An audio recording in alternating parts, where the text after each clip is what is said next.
Before humanity built cities, before empires carved their names into mountains, before people separated themselves from nature, there was the earth, living, breathing, watching silently beneath every step humanity would ever take. And within that living world was a goddess. Her name was Pachamama, the great Mother Earth of Andean mythology. But Pachamama was not simply a goddess of soil or harvest. She represented life itself, nature, time, the universe in motion. To the ancient Andean people, the earth was not an object. It was alive. The mountains were sacred. The rivers carried spirit. The forest breathed with consciousness, and all of it was part of Pachamama's body. She was viewed as the mother of the world, the divine force nurturing humanity through the land itself. Every crop harvested, every river flowing, every breath of wind through the mountains was seen as a gift from her presence. Because without the earth, nothing survives. And perhaps that is what makes Pachamama feel so powerful even now. She is not distant from humanity. She surrounds it completely.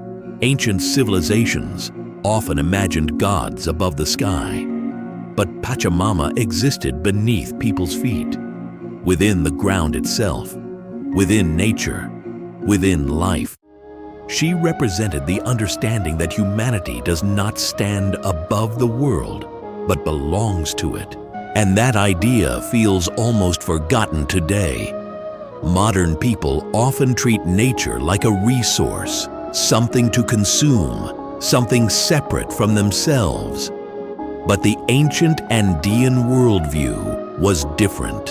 The earth was sacred, alive, deserving of respect, because to disrespect nature was to disrespect the mother who sustains all life. And Pachamama was not only nurturing, she could also become destructive.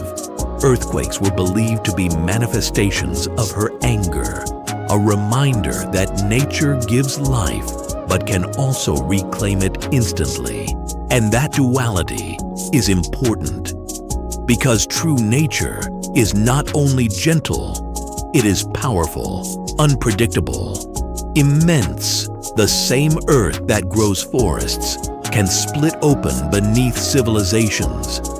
The same mountains that inspire awe can bury entire kingdoms. Pachamama embodied that balance completely. Creation and destruction, nurture and force, beauty and overwhelming power. And perhaps that is why her symbolism feels cosmic, because she was not viewed as merely the goddess of land. She represented existence itself, cycles, seasons, time. The endless rhythm of life and death moving through the universe. Everything born from the earth eventually returns to it, and the Andean people understood that deeply. Human beings were not separate from nature.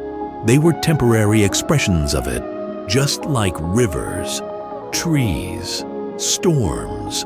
All life moved through the same sacred cycle, and Pachamama stood at the center of that cycle, an eternal mother watching generations rise and disappear beneath the mountains.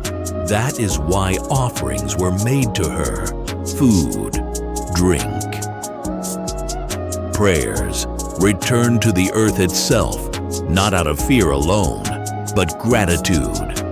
Because ancient people understood survival depended on harmony with nature. The harvest had to grow, the rivers had to flow, the seasons had to remain balanced. Without that balance, humanity suffers. And perhaps modern humanity is rediscovering that truth again.